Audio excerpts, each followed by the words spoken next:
I'd also like to note that although as a senator, naintindihan ko si Senator Risa na siyempre mas gusto kong cordial yung sagutan. But we also have to take into context that this is both legislative and political. And there are attacks against the Vice President regardless saan nanggagaling. So a little bit of latitude dahil we want kakampi man o kalaban to feel welcome. But I agree with Senator Risa naman na, how do we make it more cordial? No? So, Madam Vice President, may I ask just one question? Actually, two eh. One, nag-lunch na po ba kayo? I'm very cordial Yes, when it ma'am. comes to international diplomatic relations. Gusto niyo i-discuss natin No. yung West Philippine Sea. Yes. But hindi kasi ako plastic na tao. No, I agree with you, ma'am. That's why nga sinasabi ko po na hindi lang to legislative, political din. That's why you should be given the latitude to answer in the way that you feel it could be properly answered, di ba? Senator Tolentino, you had your hand raised earlier. I was about to ask for a minute suspension of the hearing, but since the good chairperson of this committee already gave her guidance on how this budget hearing should proceed, I defer to the wisdom of the chairperson. Thank you. I would like to acknowledge the presence of Senator Bong Revilla and Senator Robin Hood Padilla. Thank you. Anybody else? Senator Mark Villar as well. And Senator Alan, Senator Alan Cayetano. Any more questions? Yes. Senator Amy Marcos, you're recognized. Yes, samantalang nasimulan na ang pagtatanong tungkol sa budget, nais kong bigyan ng pagkakataon ng pangalawang Pangulo na sumagot sa mga pumupuna sa kanya at laging binabanggit ang mga COA report ng 2022-2023 na mababa daw ang implementasyon at kulang daw ang internal controls at guidelines. May masasabi po ba tayo tungkol dito? May kasagutan po ba ito? Madam Chair, yes, we call on Attorney Rosaline Sanchez to answer the question. Good afternoon, Madam Chair. On the first question on the low implementation of some of the programs, Your Honor, some of the programs were just started to be implemented by the office in 2023. So we are still in the process of fine-tuning the details of the program and obtaining the requirements from the applicants of the programs. Specifically on the Magnegosyo Taday project, we have seen that some of our target beneficiaries have difficulty in complying with the requirements, and we are closely working with the Commission on Audit to streamline the process for the application of the program. And on the controls, on the matter of controls, Madam Chair, we would like to note that we have not received, we would like to note that audit findings are still not yet final, and we are again working closely with COA to improve our processes and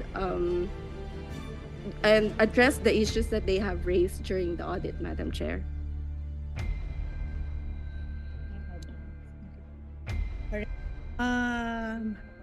Madam Chair, I am Attorney Lopez, the Chief of Staff of the Office of the Vice President. As regards the first question on the matter of the low implementation rate of the Office of the Vice President, for the past 2 years, Your Honor, for year 2022 and 2023, as we have presented early on, the Office of the Vice President has a 92% utilization rate actually, but it is as of date, as of now, as of June, July, the rate is stands at 40%, primarily because most of our programs are rolled out towards the second semester. Particularly, for example, the Pagbabago Bag in time for the opening of the school year, and also the launch of our Pansara program, which we will also be launching upon school opening. So this is a big bulk of the budget of the Office of the Vice President. Hence, there is a low utilization rate. But at the end of the year, all of this Madam Chair, as we have, as records will bear out, it will be around the 90 to 92% utilization rate. Yes, congratulations. So that therefore, those who say that the same observations have been made by COA for the past 2 years are inaccurate and unaware of the actions already taken by the OVP. Is that correct? Ma'am, the matter of the low, it is correct as regards the matter of the first semester, because we really do have a low utilization rate even for the past years as regards the first semester. But The towards the repeated end, observation from COA is regards to the inadequate guidelines, processes, and the lack of internal control. Yun ang naulit ng 2 taon. Na isaayos na ba yan? Kasi Opo. nabanggit ni attorney na kausap na ninyo yung COA at ginagawa na ng guidelines na sapat. that is correct, Your Honor. We are working continuously with the team from the Commission on Audit to improve and streamline our processes and guidelines. Nakakatuwa yung budget ninyo, nautangan pa kayo ng CHED. Nabayaran na ba kayo ng 18 million na utang?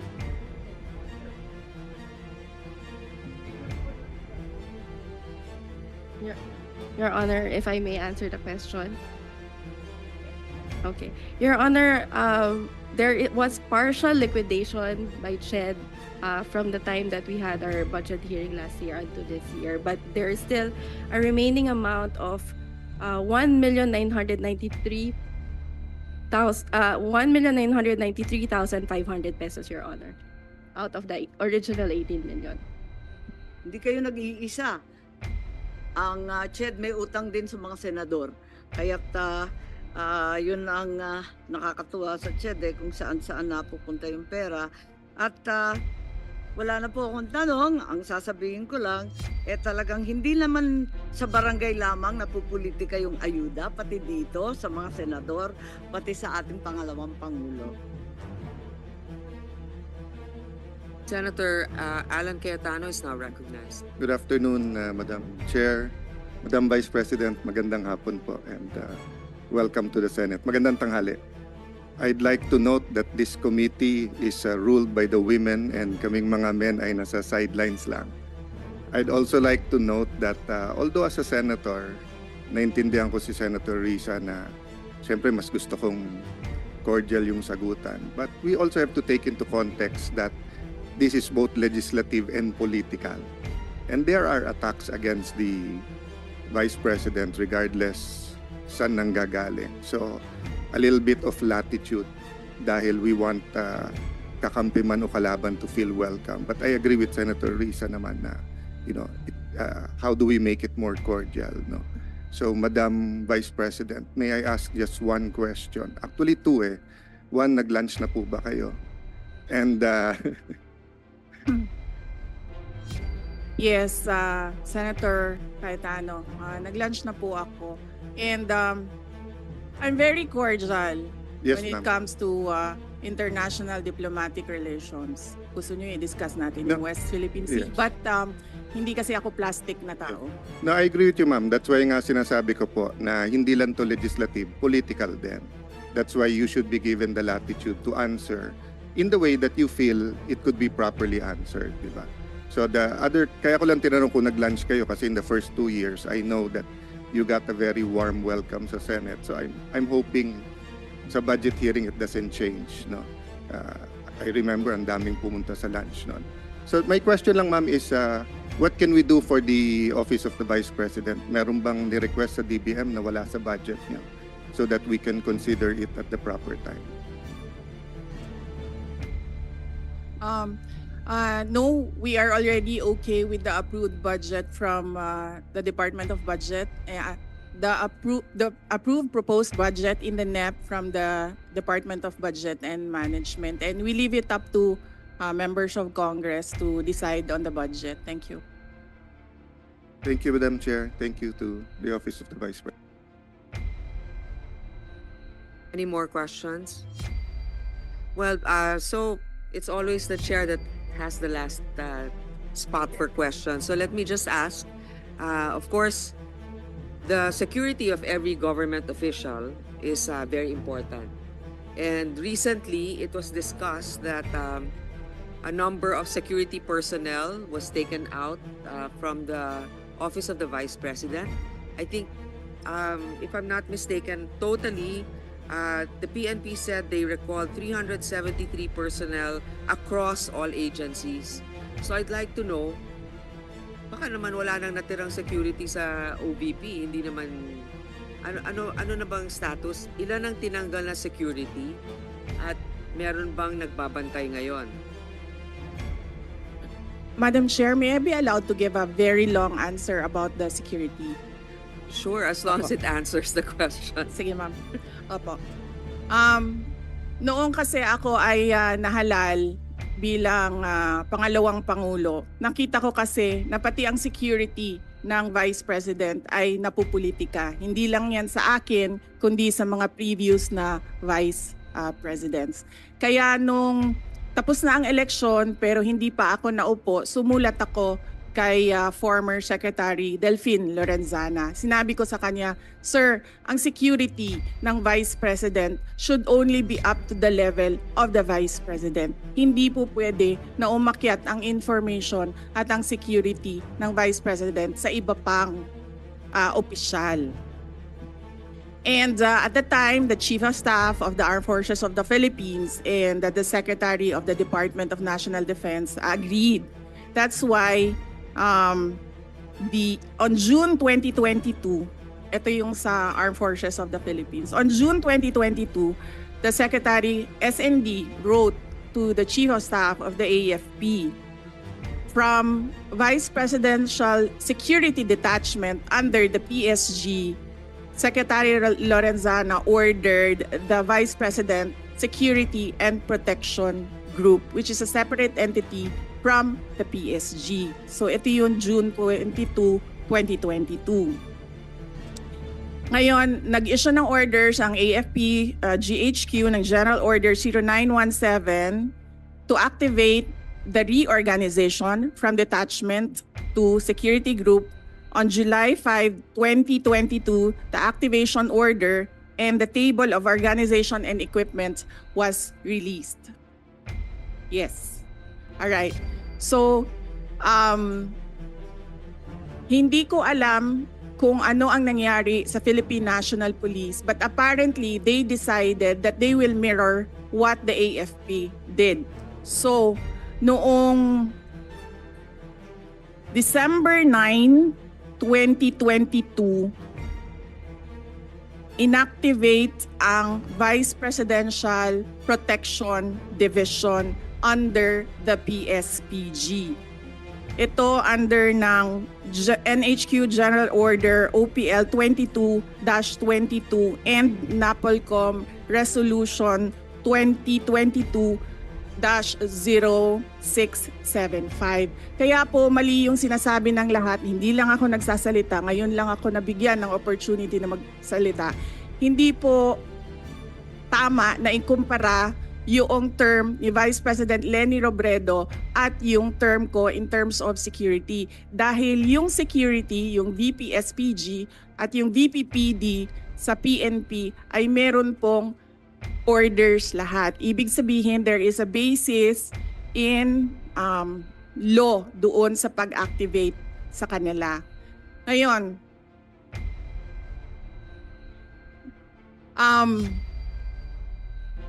yung sa Philippine National Police, kinuha nila ang 75 na personnel.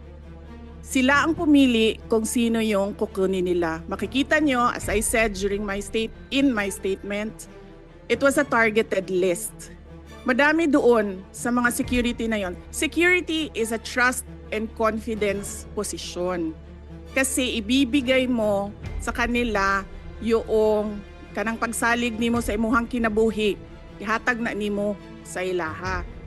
Ngayon, nakalagay doon sa listahan, kasama ko since 2007 when I was Vice Mayor, kasama ko since 2010 when I was Mayor, and madami doon kasama ko from 2016 during the term for 6 years of President Rodrigo Duterte. Makikita nyo yon sa listahan kung isa-isahin natin. So it was a targeted list. It was a political move. It was political harassment. Ngayon, nag-iwan sila ng 38. 38 na hindi namin kilala. 38 na sila ang nagsabi kung sino ang maiwan. Sinalatan namin sila, sinabi namin, hindi na namin tatanggapin yung 38 ninyo. Ibabalik na namin yan sila lahat sa inyo. So there are no more PNP personnel in the Office of the Vice President. Ang naiwan na lang ay yung mga nasa VP SPG under the Armed Forces of the Philippines. Wala pong ginagastos ang OVP sa sweldo nito nila lahat dahil hindi po sila hinahire. Personnel na po sila ng ating AFP na dinidetail papunta sa Office of the Vice President. So, to answer your question, Madam Chair, meron pong security and all of them under AFP because we refused the personnel na sinabi. Ito na naman tayo kay General Marbil. Sinabi niya, ibabalik niya kapag mag-request kami. Sinulatan nila kami na mag-request kayo kasi ibabalik namin. Hindi ko gagawin yan. Thank you, Madam Vice President. So right now, your security detail is composed of AFP officers, soldiers, I suppose. Yes, Madam Chair, officers and enlisted personnel. Mga ilan-ilan kaya sila? May we request Colonel Lachica to answer? Nakakagulat din yung statement ng PNP. Para, well, I guess he wants it on his record, but I find it a little also irregular na you're right, it's a trust issue. And if you're familiar with certain individuals, they have to explain why they, maybe in the budget hearing of the PNP, we can ask them why they chose the individuals to remove from your detail. But I'd like to know also how many is left from the AFP. And I think the AFP is also quite capable. Ilan po, Mr. Lachica? Madam Chair, good afternoon. I think I cannot disclose the number, but I have here our activation order and our table of organization. Why can't you not disclose the number? For security reasons, ma'am. Well, okay. I will. Madam Chair, Yes. sabihin mo na, sir. From our table of organization, ma'am, and equipment, we are authorized to have 364 personnel coming from the different major service of the AFP. But for our actual number, as of now, 337 po, ma'am. And this is under the AFP. And this doesn't come from the budget of the OVP? Or? Yes, Madam Chair. Okay. Thank you very much. That's all. Any more questions? Senator Bato de la Rosa is recognized. Ma'am, I just would like to inform this committee that during our last hearing with my Committee on Public Order and Dangerous Drugs, that issue was raised. And I told the Chief PNP, General Marbil, na hindi na nire-request ng Office of the Vice President na ibalik yung tinanggal niya ng mga pulis. Kung pwede lang, ibalik sa kanilang pinanggalingan na unit. Hindi yung, ito, kawawa ito, mga taga-Davao ito na been serving there for how many years, tapos dinislocate nila, nilagay nila Region 4, NCRPO, malayo sa pamilya. So, ang request na lang namin, ako, bilang Davao-inyo, na-request ko lang sa kanya, maawa ka naman dyan sa mga pulis na yan, ibalik mo doon sa kanila pinanggalingan. Kung taga Davao City yan, taga Davao Oriental, taga Cumbal, taga Cotabato, ibalik mo na yan doon. And he promised me na ibalik daw niya. I don't know until now because hindi ko pa alam kung anong nangyari sa usapan namin. Yun lang, para lang mabalik yung mga pulis yan, kahit na hindi na ibalik security kay Vice President. Just for the record, ma'am. Thank you, thank you. Madam Chair.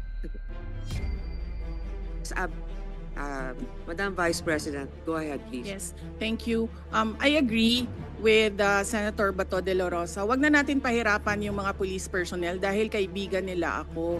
Ibalik lang natin sila sa mga pamilya nila. Thank you. Actually, Senator Tolentino is the Vice Chair for the Committee of the DILG for this budget season, Vice Chair Finance.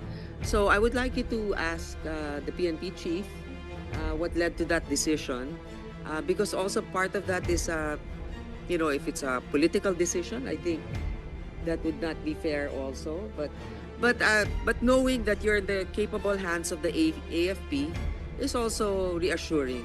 But this has to be raised. Definitely, Madam Chair, this will be asked as a policy question to be directed to the Chief PNP. Madam Chair. Senator Yes, Cayetano. Yeah, just because we're on security, Madam Vice President, could you indulge me in just one last question lang? Ang DOTR or NAIA ba nagsulat, explain at nag-apologize na sa inyo dun sa CCTV, hindi ba?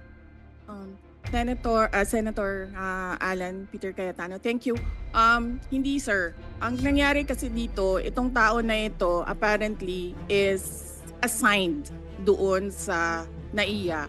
Ang tao na ito is a media person na-assigned permanently, I think, sa NAIA because this is the second time na nilabas niya yung istorya sa mga anak ko. Yung una, when I left for Singapore, year 2021. Wala naman akong problema doon. Ang aking problema lang is itong tao na ito, nilalabas niya pati yung information na kasama ko yung mga anak ko. Alam namin kung sino siya. We have footage na kumukuha siya ng cellphone footage. Ang sinasabi ko lang doon sa aking statement ay dapat siguro i-beef up ng NAIA ang security nila dahil may tao doon sa boarding lounge na hindi pasahero at hindi employee ng gobyerno at hindi employee ng NAIA. Yun yung sinasabi ko. If you want to have a world-class airport, dapat world-class din yung security natin. Hindi siya pasahero. And in certain areas, bawal talaga, di ba? Sa immigration, dun sa may... there's certain areas na bawal kumuha. The reason I asked it, Madam Vice President, is yun nga, yung minsan kasi nasa-sensationalize, nagkakampihan, but nakakalimutan yung point eh. So I don't know when it started, kung 2010, 2013, but I remember, Senator Risa, nung nagrarally tayo, nung anti-GMA, di ba? Sa rally ka lang makakita ng pulis na may camera, na may phone or camera, nakukunan tayo. But ngayon actually, pag landing mo sa airport, if you take a car or a chopper, parang SOP na ng police, nakunan ng picture. Minsan tinesting ko sila, sabi ko selfie na lang, sama kayo. Hindi. So I don't know, given the situation na nangyari sa inyo na pati pamilya, as you said, no? Like ako, sanay naman ako kunan ng picture whether they love me or hate me. That's why they want to get a picture. Minsan pinapalitan yung lumabas doon sa 10,000 doon sa Rockwell, actually pinalitan nila yung audio eh. Lumabas pa sa TV, baliktad, sumisigaw na idol ko si Alan, pinalitan nila na minumura ako. Then yun yung lumabas. But the point is, just like the Vice President, what if you're with your kids, what if you're with your pamangkens, what if may nakipicture lang sa'yo, what if may kasabay ka lang sa aeroplano, sa fast craft or sa ano. So, hindi ba, I don't know, Senator Bato, ikaw lang ang highest ranking PNP dito eh. Bakit ba may ganun? I mean, hindi ba sufficiente naman? I didn't intend to ask you. Baka I asked this But para I intend matanong to din. answer. Yeah. But I intend to answer. No, kasi my point of view naman is, if it's for the record, unang-una, pag sumakay ka ng helicopter or ng aeroplano, dapat talaga may manifest yon. Pag landing mo, nandun yung police, eyewitness ka naman, dapat isulat yon. So if factually, pumunta yung Vice President sa aeroplano, sumakay sa papuntang Davao, factually naman pwede mo isulat eh. Hindi mo naman kailangan ng project nga, ang daming ghost, ayaw kunan ng COA at saka ng DPWH ng cellphone, nawawala yung project eh. Pero tao sa atin, yung security, parang medyo, yun nga, I find the problem, baka we should really look into that. I would like to also give my experience on that. What I noticed is, for example, we're a guest in a certain event or in a province, usually without even us requesting, the local government will ask the PNP to assist a public figure. And the reason why they take pictures, and just like Senator Alan, I thought at first they wanted a selfie, but apparently it's to provide proof to their commanders that they render the service. Now, it's a different story if they just take a picture for the fun of it, to give, I don't know, for others, in areas where, let's say, there's limited access. So But that's to that point, Madam Chair, wala akong problema na kunan mo eh.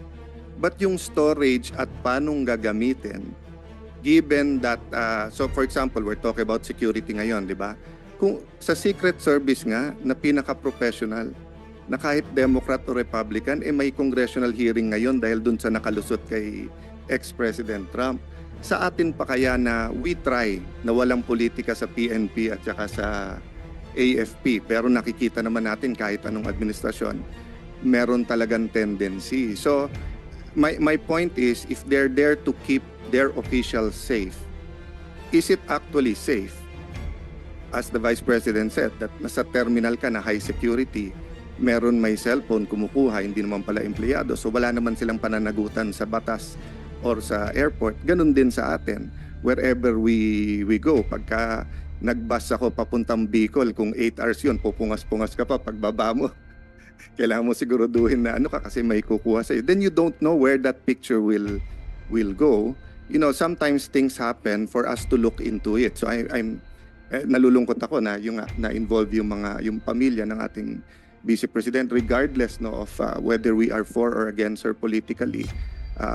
But I'm that this can get out of hand given the number of pictures, and yung DICT tumawag sa akin dahil sa Committee on Science and Technology, at sabi nga lang, grabe na ngayon yung hindi na katulad nung araw sa atin Photoshop lang. Ngayon pati boses, yung AI, yung deepfake, di ba? So pati video talagang pwedeng i-manipulate. No?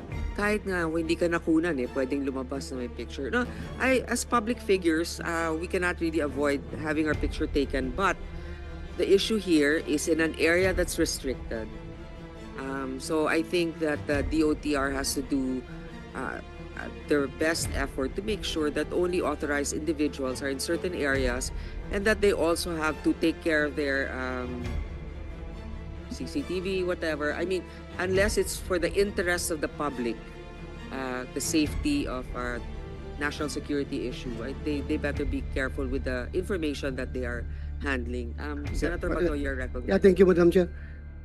Yung, another issue na naman ito na sigurong i-raise natin ito pagdating sa budget hearing ng BI.